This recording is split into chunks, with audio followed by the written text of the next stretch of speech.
hélas pour eux, ce sont les poissons des étangs de la Dombe, l'objet d'une pêche traditionnelle dans l'Ain, où les étangs sont totalement vidés. Bernard Lassos, Laure Pinault, Jean-Pierre Lambinet. Les mêmes gestes depuis des siècles. Dans l'étang de Salarieux, tout juste vidé, c'est jour de pêche. Un moment privilégié dans la vie de la Dombe où l'on perpétue la tradition. C'est complètement traditionnel parce qu'il est très difficile de mécaniser un petit peu tout ça.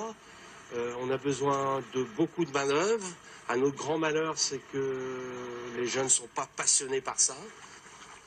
L'activité est rude et doit être menée avec précaution pour éviter que les poissons s'échappent sous le filet. Pour l'instant, c'est l'inquiétude totale parce qu'on a travaillé toute l'année, on ne sait pas du tout s'il y a du poisson. Dans cet étang de 15 hectares, Marc peut espérer jusqu'à 2 tonnes de poissons. Rapidement sorti, il est trié par des mains expertes, celles de bénévoles qui ne manqueraient cela pour rien au monde.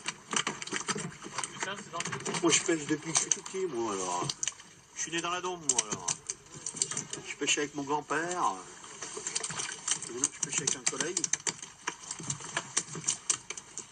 Et puis voilà. Puis j'aime bien, ça me passe le temps, quoi.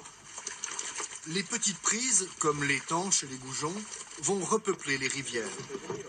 Les plus gros, brochets et carpes, sont destinés à la consommation en France ou en Allemagne.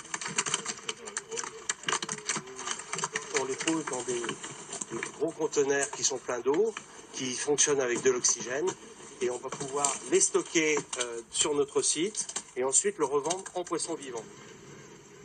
L'origine des étangs de la Dombe remonte au XIIIe siècle. C'est un ensemble artificiellement créé pour valoriser les terres pauvres de la région. Aujourd'hui, c'est un patrimoine que les passionnés entretiennent. Quiconque est propriétaire d'un terrain sur lequel il est capable d'établir une chaussée, c'est-à-dire une digue, eh bien, cet homme-là a le droit d'inonder les terres de ses voisins à condition de la restituer une fois tous les 3 ans. Si on veut, c'est l'engraissement du terrain par l'eau. Ainsi est née la pêche et la culture sur Limon. Une activité pourtant menacée. Trop d'oiseaux y ont élu domicile, notamment les milliers de cormorans migrateurs qui seraient capables de vider un étang en quelques semaines.